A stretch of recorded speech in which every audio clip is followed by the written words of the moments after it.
started. So if I can see how to do this. Here we go, maybe. Yeah, I'm just going to mute everybody, and I'll let you unmute yourself if you want, but I'm going to mute you for now, and we'll just get going this way. So welcome, everybody. We're having our second AGM by Zoom. Who knew? The last one was delayed by about 6 months, so it just took place in September. So this is the normal time that we have our annual general meeting.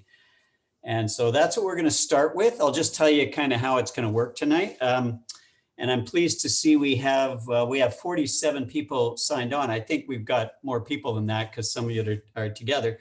You have to have 10% of your membership involved in an AGM, and that's evidently what we have. But I'm getting ahead of myself, so that's good to see. What we're going to do is we'll have the AGM, and then we, I think, might have a bit of a break. I don't know. We'll see how long it takes for us to do the AGM. We'll start our monthly meeting, though, immediately after that. And we do have a presentation as part of that by Mary Morris, who I think is online and listening and ready to go. And we also have a few announcements in advance of Mary's presentation. I'll just call on a couple of people to make some announcements we've discussed already. So we're going to try and keep it brief, but we do have a bit of work to do here tonight. And I appreciate you coming online. I know that AGMs aren't everybody's favorite thing, but we do have to have one. And it's good to kind of do a review. So thank you and welcome to the AGM. What we're also going to do to kind of make it simple, and this is, I haven't quite finished getting started formally with the AGM. I'm just sort of telling you about it. We did send out notes in advance, and we have circulated by email and also posted online the various documents, the financial statements, budget, including the budget and some notes. And Roger Botting, our treasurer, is online if there are questions. But we're not going to bring those forward and sort of project it to you because you wouldn't be able to read it anyway. We're going to assume that you've had a chance to look at it. And if you have any questions, we'd be happy to address those. The same with the club reports. We've got quite a few reports, I think probably half a dozen, which I very much appreciate. And I'll mention them when we get to that point, that they've been posted online. We're not going to get people to verbalize their reports. They've already written them out, and they're quite detailed and worth looking at. But that's how we're going to handle that as well. So we've tried to put stuff in advance out there for you just to make it easier, especially given that we're doing this on Zoom. Anyway, and we've got a bit of other business as part of the AGM as well. So anyway, without further ado, let's get started. So as president, I can chair the AGM, which I intend to do. And as a result, I will convene it and declare it open at this point. We do have to, as I said before, confirm that we have a quorum. A quorum is 10% of our membership. Our membership, when I looked last, was 359. So we need 36 people. I see now 49 people plugged in, and we probably got, I don't know, 60 or so online. So that's great. We meet that. Then what we need to do, and this is where it gets just a tad tricky, because we actually have to do voting online. And you'll hear more about this later because we're going to make that part of our bylaws, we hope, to do that without having the emergency provisions the government's put in place. But anyway, we do need to have things approved by a vote. You will get a chance to vote by taking part in a poll, which is a Zoom thing. And if you were at the last AGM, you'll know how that works. But when I get to that point, I'll flip it up, I hope, and then you'll just click yes or no, and it will automatically count that, and we'll see in just a very few minutes what the result is, which is also important. Everybody's supposed to see the result of a vote, and then we'll have that recorded. And while I say that, I say to myself, and Delcy is going to be making note of those things, but we're also recording this whole session, just so Delcy, in case something goes by you, or somebody really wants to see what happened at the AGM and they weren't able to be here, we'll have that recorded and we'll post that on our YouTube channel. Anyway, so the very first thing we need to do then is approve the agenda. Again, the agenda was circulated. It involves kind of standard items, but hopefully you've had a chance to look at it. We need somebody to make a motion to approve the agenda. And if you would so move, if you could just raise your hand, and I will hopefully see one. I see Lynn, and a second would be Rob Zacharias. So they've moved that, and we will go then to hopefully the poll. Let me see if I can get this done. Share screen. It's there, Alan. You got it? Yep. So go ahead and vote on that. Oh, so fast. So we have about 49 or something, 52 online, and we have a vast majority approval. So that's how that works. Thank you very much. So I'm just going to end that polling, and I'm going to share the results, and you should see the results. Okay. Now I'm just going to put that one away till I need it again. Okay, so we've got an agenda. The very first item on the agenda then is approval of the minutes of the last annual general meeting. And that one was the one held September 23rd. Again, we have posted those minutes. And so hopefully you've had a chance. They were attached, they were circulated. And what I would like to do, hopefully I'm not going to do anything I shouldn't do here. Let me just see.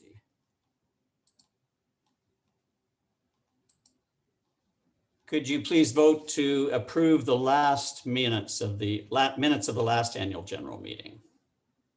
And many thanks to Delcy for taking these minutes, and she's a wizard at putting it together, and we're happy to have her do so. Okay, so we're up well over what we need to have a majority approval. So I can end the polling, I'll share the results, and you should be able to see that that was approved. So the minutes of the last AGM are approved.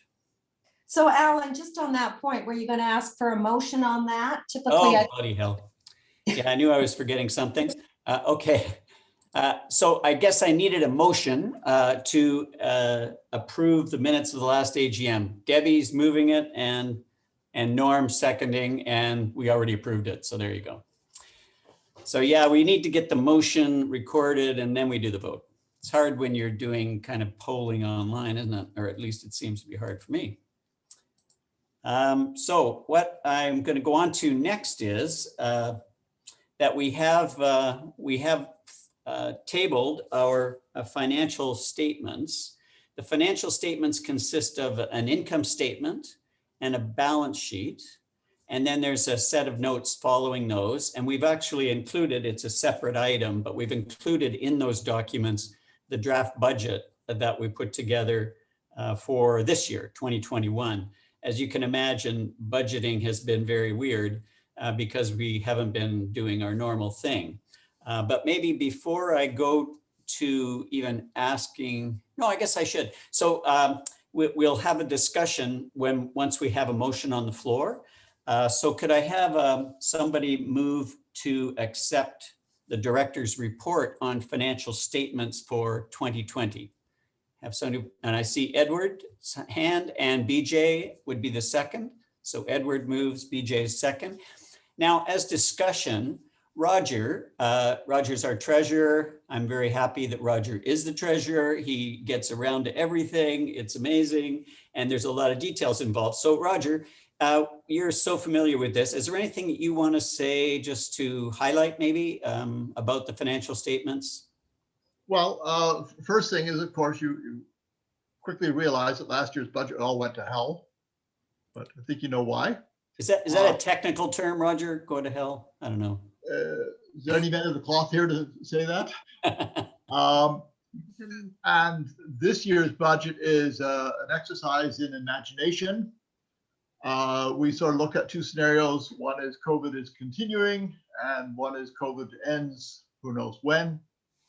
And we've sort of, the spending is worst case, and the And the income statement is sort of, again, speculative, worst case.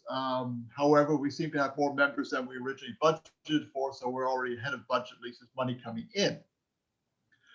As far as financial shape, we're in very good shape. After paying for all the courses that we're running right now, we would be sitting with a balance of about $25,000, which is more than enough to carry us easily to the end of the year and into the next year.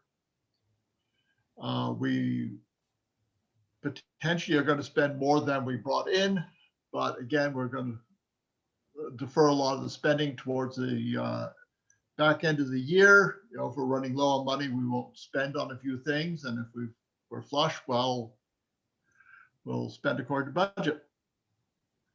Any questions or comments about what's going on? Okay, any questions? I mean, it's a big budget, I realize that, and a lot of details, but if you have a question, this would be a good time to raise it. Yeah, Alan, I've got one question on the membership fees. Yep. And it just jumped out at me. Everything else looked pretty good, but the comparison between 2019 and 2020, our membership numbers went up 10% from 338 to 372. Yet the actual membership fees collected went down 25%. Yeah, there is an explanation for that, and that is the way the numbers were calculated from one year to the next year. I think last year I counted everything that came in the door, and this year I basically had to move money back and forth between membership years versus calendar years. So if I can put that another way, Edgar, the issue is some people prepay their membership in November, December, Yeah. and that counts as income in, I mean, at the time it's income in that year, and the membership fee is the item, but I guess that's the way we were accounting for it, and then it switched to being accounted for in the year that it applies. So that's why that particular item is showing a difference. I think the other thing that's well to notice is our membership numbers. The number itself has to do with the number of people who are members, but some are family memberships and some are single memberships. Of course, the pricing is a bit different, and if you have a family of 3 or 4 people, then you would obviously not be getting as much as you might think if you just multiply the members' numbers. But the good news is, and I think Roger has said, we had projected this year that we might have lower, possibly significantly lower membership just because of the year.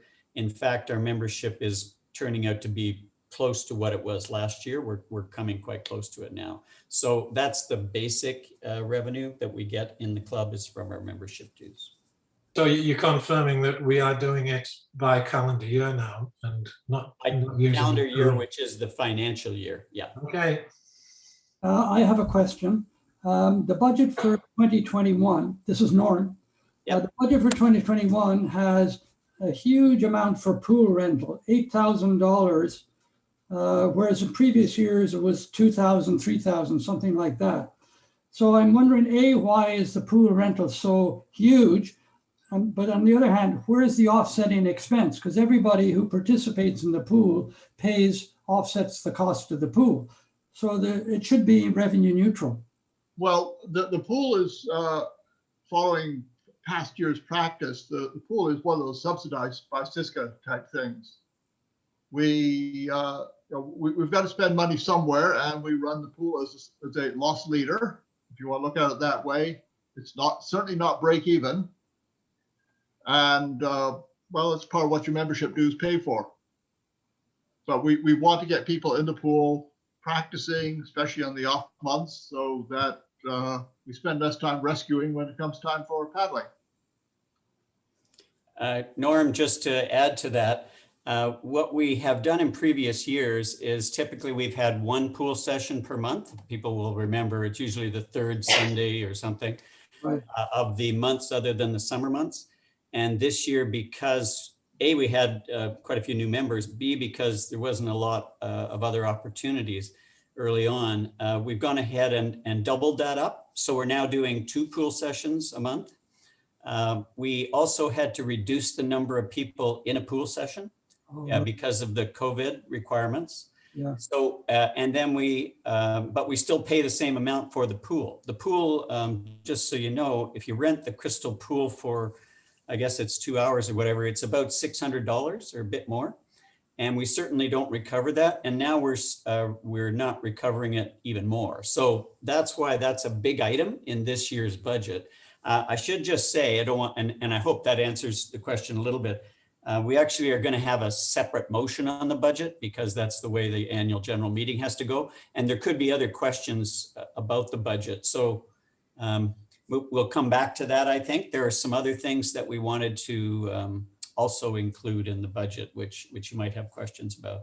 But on the financial statements, the income statement, the balance sheet, if are there any more detailed questions on that, we'd be happy to get those out. And then we can go through the process of voting on that part. Then we'll go on and talk about the budget a bit more.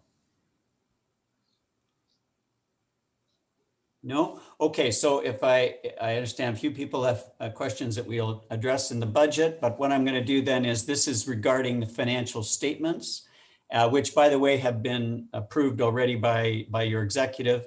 And so we're wondering now if this is acceptable to you. So I'll put up the poll. If you could vote on that.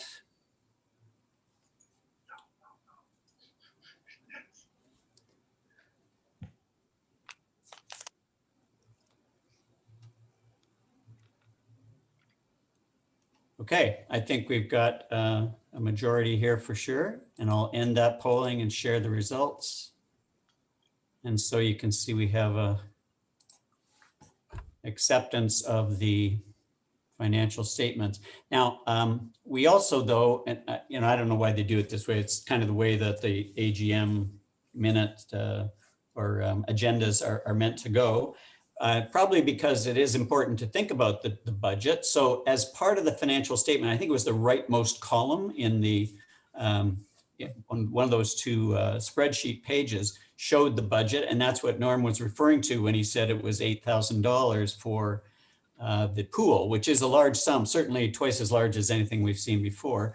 So there might be some other things there that you have questions about, but before we get to that, if we could, so we can have some discussion about it, if I could have somebody move to receive the draft budget, Norm, and to second that, somebody else put up a hand. Okay, Dave O. So Norm and Dave O. And then for discussion. So what other things, maybe I'll just say a couple of things here. Because it was very difficult, as Roger's already alluded to. We knew that this was going to be even stranger than last year because at some point things would open up. We have continued and with the off-water workshops, and I really appreciate all the work that the off-water coordinators are doing, Edgar, Barry, and Lisa, in helping to pull all that together. They've been really well received. And we're not charging anything, of course, they're virtual and we're all volunteers doing this. We did charge in previous years for the sessions that we would hold at the Citadel, for instance, because we had rent at the Citadel and sometimes other items that cost money. And so that was actually a bit of revenue. So that we're foregoing this year. We're not going to have that. We also thought we would go ahead with our own courses as well as the spring training courses. Spring training is just a pass through. It looks like a lot of money, but it kind of comes into the club and then goes straight out to those providers. We don't build a profit into that at all. And so that's a kind of a come in, come out. But with our own courses, we do charge something that reflects their value a bit. And so we are making a bit of money on that. But most of our revenue this year will be, and that shows up in the budget, will be from memberships. And then we wanted to try to provide things that members would benefit by. And that's where the pool came in. Also, if we can run more courses as time goes by that meet members' needs as well. So that's what our thinking process. Now, are there any detailed questions about the budget as you've looked at it and maybe wonder? Well, this is Norm again. I had one other concern about the budget. Yep. I see we're projecting a fairly big loss of about $7,000. Right. And so obviously the revenue should be up from what Roger has said. We now have more members. But the reason for the loss is clearly the pool rental and the Christmas party. These are both, they stand out as being extraordinarily high compared to previous years. So obviously the Christmas party can be cranked up or down depending on how the financial situation is later in the year. The other thing, Norm, about the pool is that, of course, this is, if we're even allowed to run all the pool sessions that we're hoping to. Yeah. Again, this is one of those variable expenses we can't begin to predict at this point. Same way with the Christmas party. You know, if COVID continues, we won't be a Christmas party. It means Jennifer will be out of a job again. And there's a few of the other expenses were, again, as I said, sort of worst case scenario expenses. Yeah, I'm still surprised you're running a budget with a projected loss of $7,000. The other thing is we've had some criticism come from a few people that we have far more money in the bank than we probably should have as a club. We sort of, I think the plan was originally to sort of have sort of about a $10,000 float from year to year. And well, last year we carried over twice that much. So we essentially are just giving money back to the club members. Yeah, if I can just add to what Roger said, that's exactly what our discussion was, that we, in fact, last year, if you look at the numbers between 2019 and 2020, there wasn't much of an increase to that ongoing accruing amount. Intentionally, we wanted to not continue to accumulate funds, but by the same token, we wanted to be cautious and somewhat conservative about funds as a nonprofit. So, but this year we thought, well, we now can see, we think, a way clear through the year. That's why we decided to invest into the pool sessions and into some other items that you see there that would, if they come to fruition, that is, if we're able to go ahead with those things, will cost money, and we will spend more money than we take in intentionally in order to reduce that ongoing accrued amount in the bank. We should probably have, I think Roger and John Levy before him thought, you know, $10,000 is a reasonable amount. That's about 1 year's operating of our base service, if you like. As I said, we have more money coming in and out, but that relates to monies that we're passing on to other providers and so on. 10,000 would pay for a normal year's operation. And that's what we'd like to have. We're still not quite there, but we're kind of moving it down in that direction. So it's an intentional spend, a sort of intentional deficit, if you like, for this year, which we wouldn't continue to proceed with afterwards, because we would expect that our operations would continue in a more normal way in 2022. And one other point on this, Alan made the grievous error for a couple of years of accidentally making money on the outside instructor courses, which is where a lot of this money has come from. You know, the going from 10,000 to 20, 25,000, whatever we have in the bank. So, and we're trying to run the courses, you know, the outside instructor courses as break even, but we keep accidentally making money on it. Which I'm sure, Norm, you having been a businessman, you know, you really hate accidentally making money. I have no problem with that. And that's what's happened to the club. That's why we have all this money which we're trying to spend. We accidentally made money. But I personally, I think having a surplus or a reserve equal to 1 year operations is wise, maybe minimal. I think you could go to 2 years. And our operations are around 20,000 a year, or 15, 20, depending on the year. So I think where we are with a surplus is not untoward. I think it's a comfortable surplus to have. Yeah. Okay, any other comments or questions? Just one comment. It's Edgar again, Alan. if we do have a surplus and we are trying to ratchet it down, I'd like to see that those initiatives separated out, because at the moment it appears as though we're using that surplus and just spreading it through some of the costs, like Christmas party, which really only benefits a small percentage of the membership.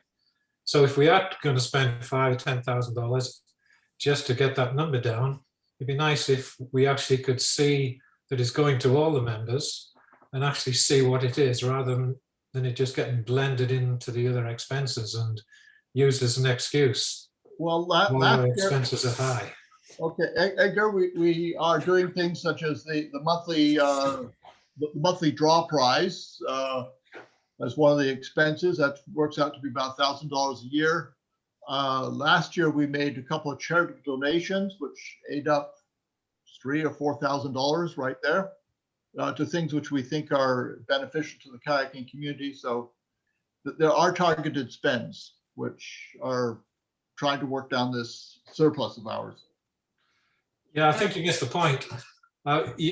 We always give to charities every year, but this extra money belongs to the members. So it's not yours to give away as you see fit. It should be spread somehow and benefited back to the members. And I realize that's a tough thing to figure out what to do, but I was just making that point. Yeah. Actually, an easy way of doing it is, if you really want to do it, is just cut the fees in half or a quarter or 2/3 next year, and then everybody benefits instead of targeted spends like you're doing. Yeah, I'd second that motion. If I can, I'd like to maybe just throw out a thought on this. I'm not so concerned with the fact that we equally distribute all the money so that everybody has an equal benefit. We've got an executive who's making decisions about how to allocate monies to keep the organization, Siska, alive and doing interesting things and offering benefits to everybody who wants to take advantage of it. I'd say let them get ahead and do it, not necessarily insist that everybody get an equal share of it. I wasn't actually insisting, but they did ask for our views. So I was just giving a viewpoint. I understand, and I was just giving an alternate viewpoint. Yeah. Can I raise my hand because I can't on my computer?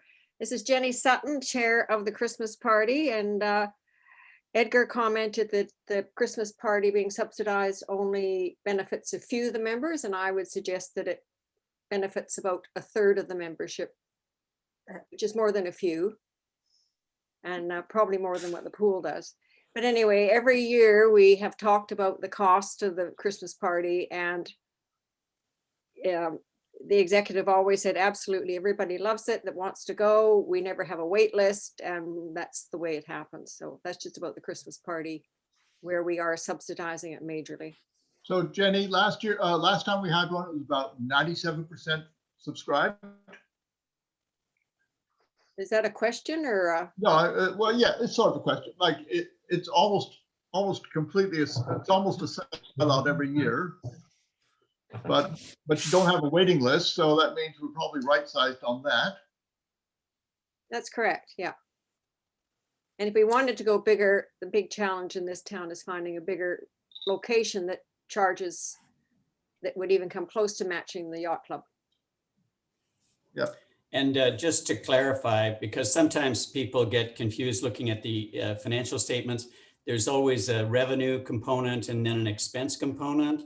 If you compare the two components for the Christmas party, you'll see that our typical subsidy to the Christmas party event, which is about 100 people, is about $1,000. So I think it was $1,200, something of that order. It's not the $5,000. That's the total cost, which we would pay to the, and we then recoup most of those costs by charging people for attending. But anyway, so $1,000 is the cost of the Christmas party. I have to say, we get each year, this comes up. Do we have to have a Christmas party? It seems like an elite thing. Not everybody gets to go, but it's, it's a pretty good event. I don't think we have another event that has 100 people at it. And it seems to be well appreciated by those who go based on year after year.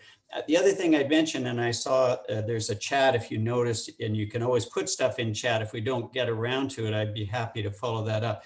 And Mike Jackson made the point, and others have made it as well.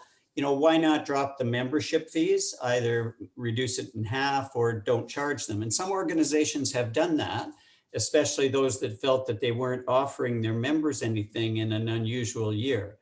I think for Siska, as is maybe my own point of view, could be a little bit close to the best. But anyway, we have done a great deal for members, actually, even during the COVID time. If you look at the number of things that have happened, I think there has been good value for the relatively modest fees that we charge. It's true that if you didn't charge them, you would reduce your revenue. It kind of, you know, works out arithmetically, but it also might be a bit on the risky side to do that. So the, you know, people have suggested both ways: leave them as they are, or reduce them. We chose not to reduce them this year. We could consider that for next year. It really very much depends on what happens through this year. And we think we're still in sufficient doubt about what's going to happen this year that it's probably reasonable to take a conservative perspective on that. But that's the fees issue, and it will continue to be there. I do know that some organizations have waived fees and really have stopped operating for all intents and purposes during this time. This is Norm again. I don't want to dominate. Any other questions about? Yeah, this is Norm again. Go ahead. I don't want to dominate, but I want to congratulate you on the fantastic diversity of activities that have been going on over the last 6 months. It's been phenomenal. And I think Siska has gone above and beyond the call in what you've been able to pull off in the last 6 months. So I think that needs to be said. And secondly, I'd like to say, for $50 a year, it's the best bargain in town. There's no need to reduce the fees. Siska is a fantastic value for a small nominal amount of money. Norm, you're paying 50 a month, 50 a year? Something like that. I thought it was 30. Maybe it's 30. It could be 50. It could be a bargain. If you look at the financial statement under memberships, the amount you paid should be in there. I'll check it. Okay. I think I'm going to call the discussion. We've had a good discussion, and I'm going to launch this poll and let you vote. We've had the motion to accept it. So here's the poll. Are you in favor of the motion to approve receipt of the draft budget? If you would vote on that, please.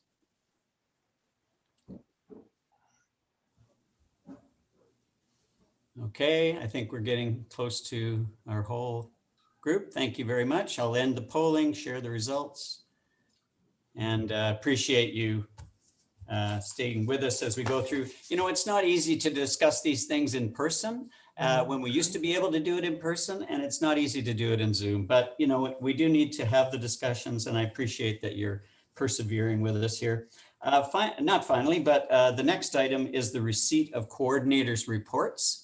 I'm going to stop sharing that result for 2020. And I just wanted to say that one of the reasons why, in my view, and I've been associated with lots of organizations, why Siska does very well is that we have a lot of people who are willing to volunteer and take leadership roles or play a part, you know, do something to be part of making it all work. We have, I think it's 6 coordinators reports. Many of them are people who are online right now, everything from membership to on water, off water, you know, information and welcome.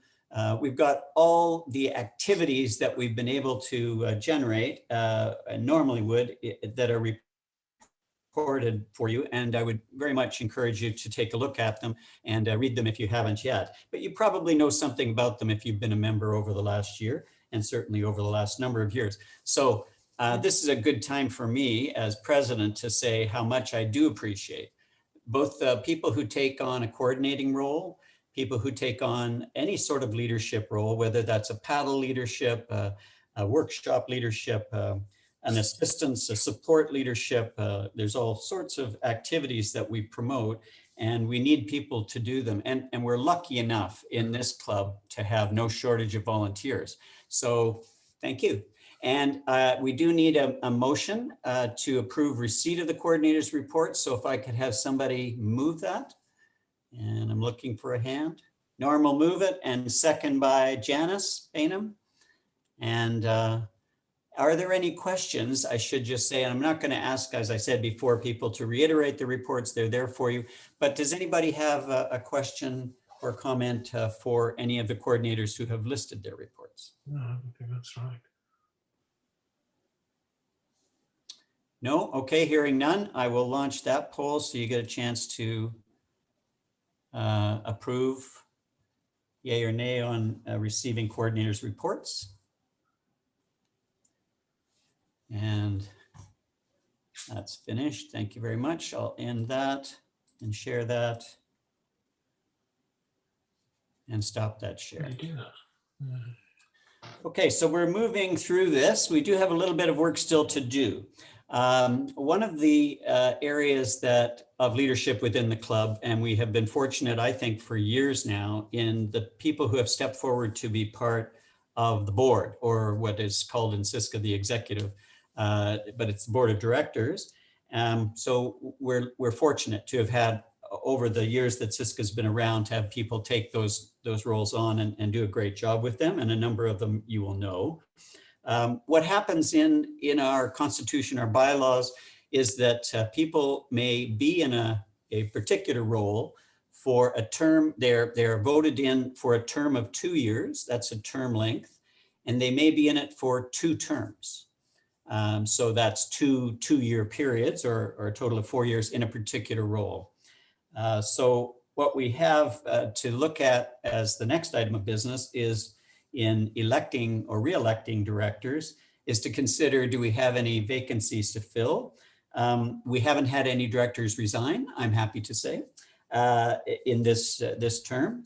We do have 2 directors whose first 2-year terms have expired, and that's myself as president and Lynn Beek as vice president. Lynn is online as well. I have asked Lynn before, but I'll just confirm with her, and I'll say right up that I am prepared to stand for a second term of 2 years as president. And I'll ask Lynn if she's prepared to stand for a second 2-year term. Yes, I am. Okay. So we have myself and Lynn prepared to stand. I need to ask, are there any other nominations for these positions of president and vice president? And if so, of course, we'll have an election. And I need to ask this 3 times. So let me ask again, is there anyone else, or anyone wish to nominate someone else for the position of president and or vice president? And one last time, is there any other nominations for president and vice president? Okay, no, hearing none. I think that means, Lynn, you and I are acclaimed for having done such a bang up job over the last 2 years. And we're your president and vice president for the next 2 years. So thank you very much, everybody, for that vote of confidence. So I'm going to, let's see, I'm going to stop that sharing, and I'm going to go to the next thing here. Okay, so we don't need to have elections. We've finished that by acclamation, but we do have another important item of business, and it has to do with what we're actually doing now, which is having votes and things online. I think I mentioned this before, and it's been put out. We're doing this legally now, all organizations are, because of the Emergency Programs Act, which has been declared in British Columbia and continued on an ongoing basis. They keep continuing it as long as the COVID pandemic is having such an effect. And through that, we are permitted to do this, even if it's not in our constitution and bylaws, which it isn't. So thinking ahead, as some do, Lynn in particular does, we agreed that it would be great if we could build into our bylaws a provision that would permit us to have voting by electronic means, is the proper term for it, even if we weren't able to use the Emergency Program Act to make that legitimate. And we need to have language within our bylaws to permit that. So that language has been circulated, and I'll just ask Lynn if she could speak to it. So essentially this in many ways just replicates what's in the Emergency Program Act. And it doesn't require us to have electronic meetings. But what it does is it enables us. So if there's a situation that arose, there's snowstorm, you can have an electronic meeting. Otherwise, I think at least this current executive, we like seeing you, we like seeing each other, we like the coffee and the cookies. And so we will have meetings in person whenever we can. But if for some reason we can't, or if a single item comes up where it's really not worth drawing people together, this does now give us the opportunity to have electronic meetings. And so it's simply an enabling provision. It does not require us to do that. But I think this pandemic has taught us that we cannot predict the future, let alone the present. And so we want to have this in place just in case. Any questions?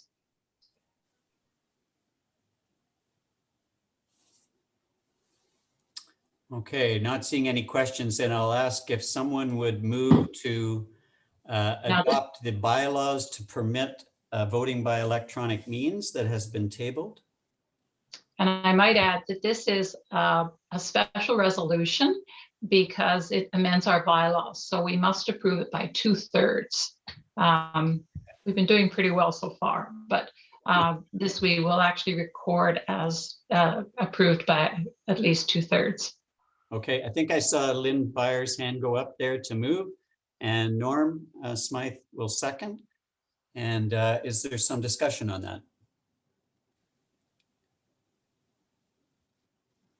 No, okay, hearing none, I'm going to launch that poll, which gives you an opportunity then to vote on the special resolution.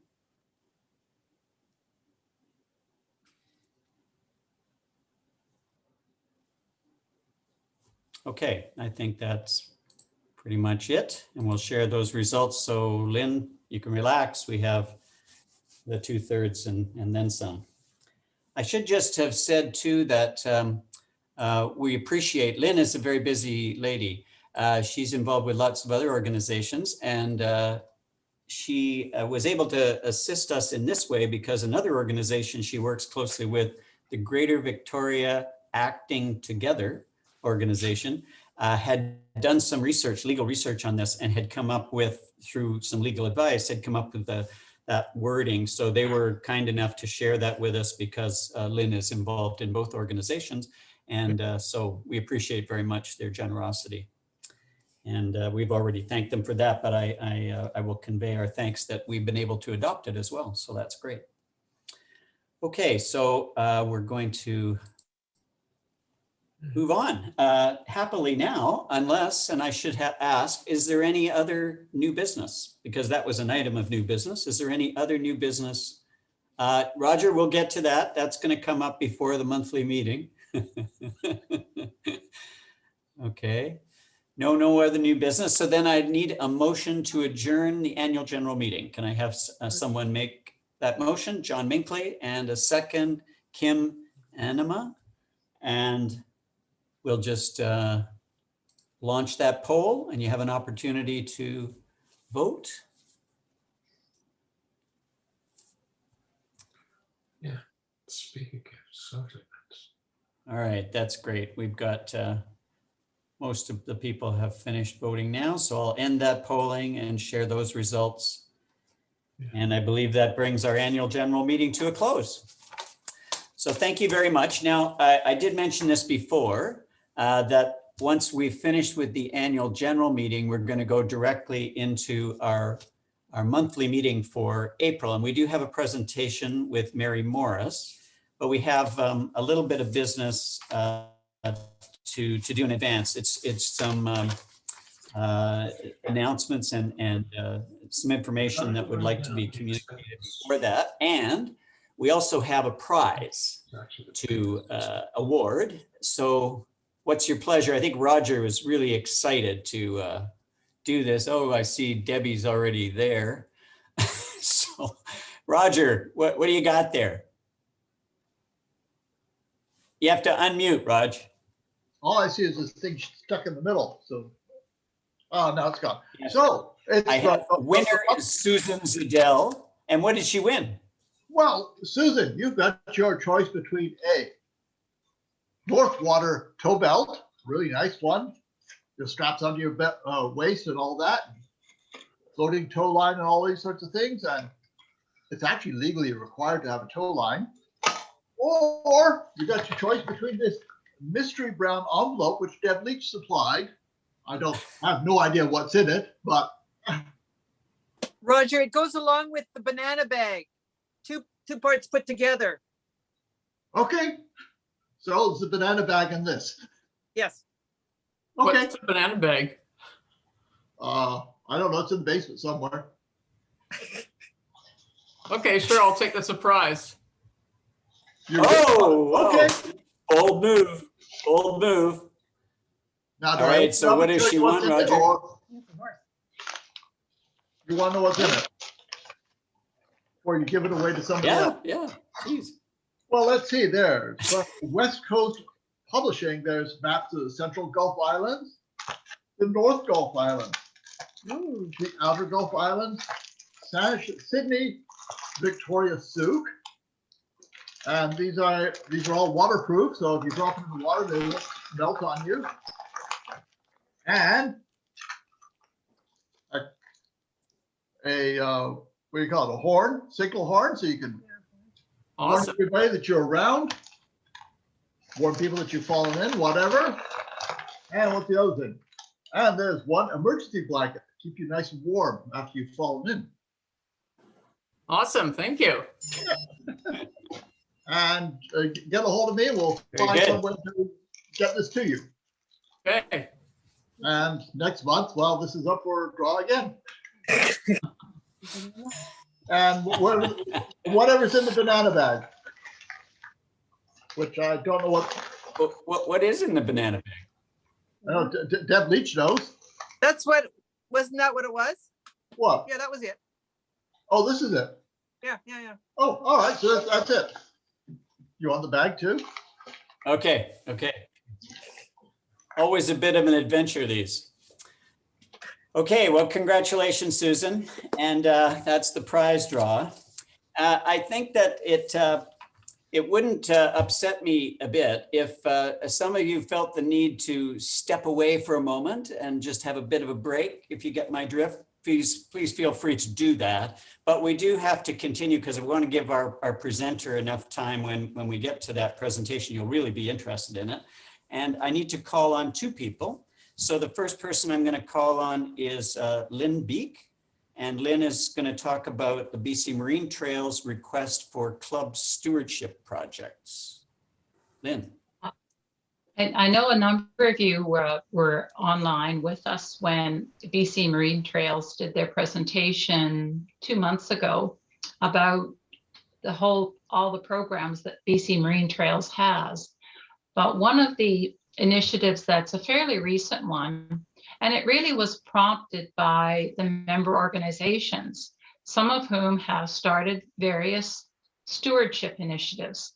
The idea is not just to not harm the environment, but when we're out on the water, there are so many opportunities that we have to in fact heal it. And that's what this is really about. So a lot of the member organizations, one of them is planting eelgrass. You know, some of them are cleaning up beaches. Some are removing invasive weeds. So there's some are working with First Nations on site improvement. So the whole idea is to really help the environment be a better place for us and our future generations. And so we're interested in finding out if our club, we don't have a formal stewardship initiative. And so we're interested in finding out if members would be interested in participating. And it could be a large project, it could be a small project. What I'd like to do is have Jean from BC Marine Trails come and do a presentation on a Wednesday night and just talk about some of the things that are going on, some of the things that we could participate in or ideas that we could initiate. in many ways, we are quite lucky being in Victoria because a lot of the close campsites are in fact quite well maintained. We don't have a lot of plain crown land camping around here. So some of the ideas are much more important in more distant areas. But even just picking up glass, you know, to be quite honest, I think we all do it, but we could do it more formally. And so if there's any interest at all, then I'm going to put together a call with BC Marine Trails, and we'll have it on a Wednesday other than a meeting, so we don't interrupt a real speaker, and just sort of see where we might go with the idea. And BJ, in fact, has already thought of a great project, and that's what she's going to start to talk to you about. And if you want to email me about any ideas you have, Vice President at Siska comes right to me. So I just want to let you know that we think it's really worthwhile having the conversation, but if you've got ideas, we'd love to hear them. Thank you. Okay. Can I add a little bit to that, please? Sure. Yeah. I was recently asked once again whether there were any sites along our local paddling area by BC Marine Trails that could stand cleanup and stuff. But because all of our put-in sites, our day use sites, our camping sites are either all federal, provincial, regional, or municipally already looked after, the beaches are pretty clean here.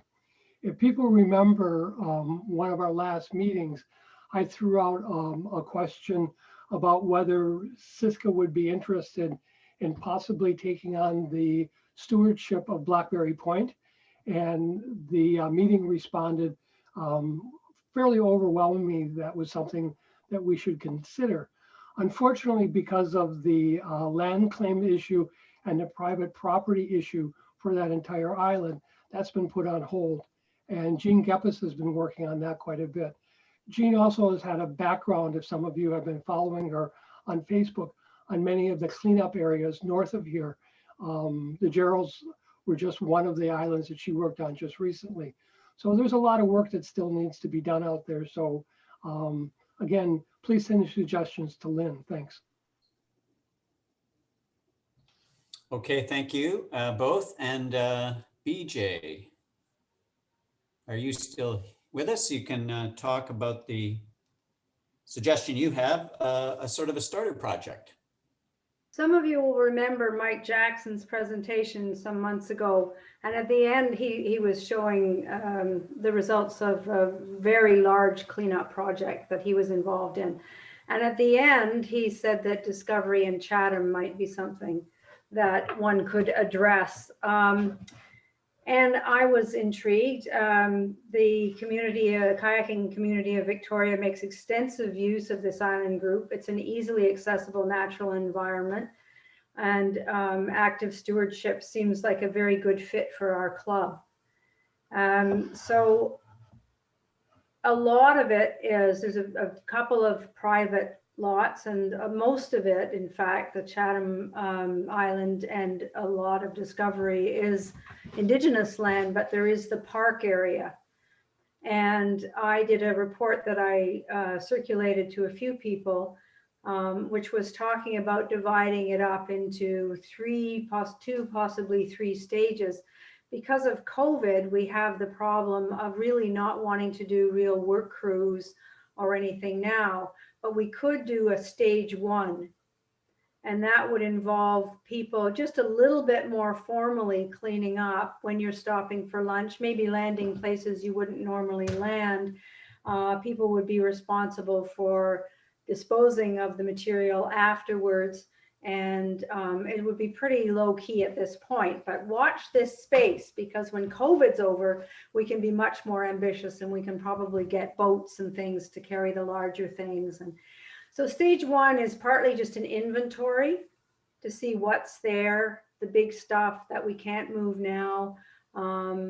Also to decide, which hasn't been decided yet, whether or not invasive species should be part of it, or whether it should just be human-made garbage at this point that we're picking up.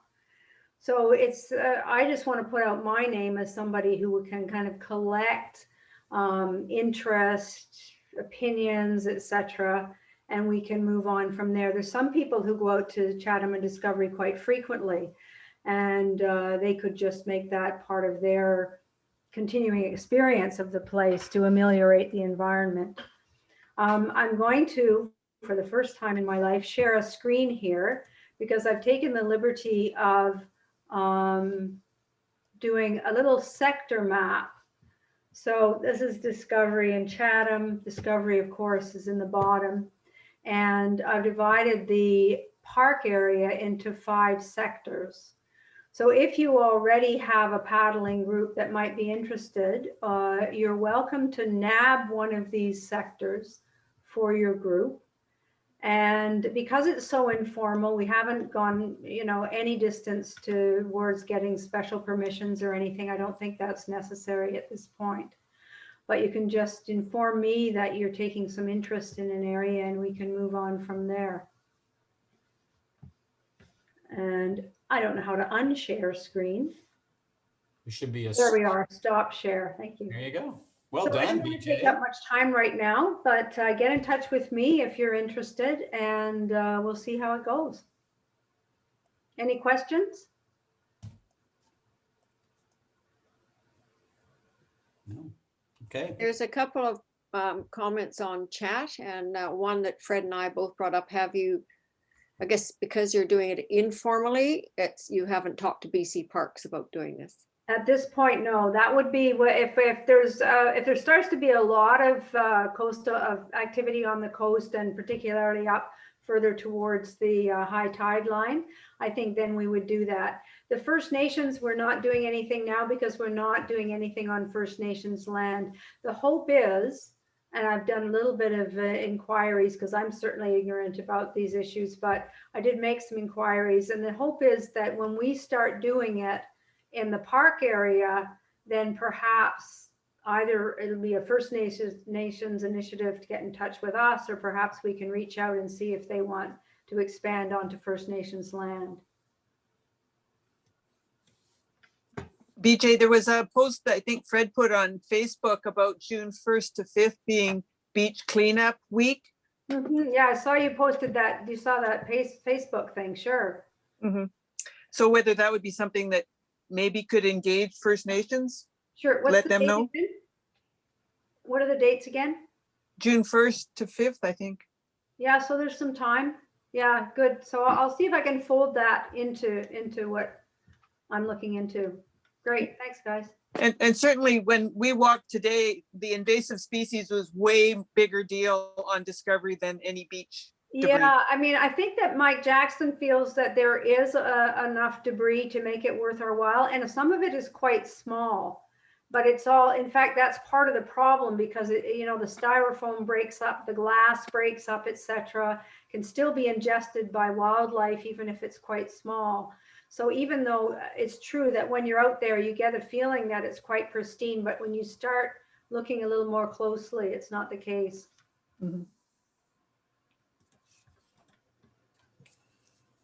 Okay, thank you very much. And BJ is the person to contact for Discovery Island sectors, and Lynn for interest in stewardship projects generally. Those are great initiatives. It'd be great to see them move ahead, and as we get positioned for when we don't have to worry so much about the pandemic, and we can do this more so.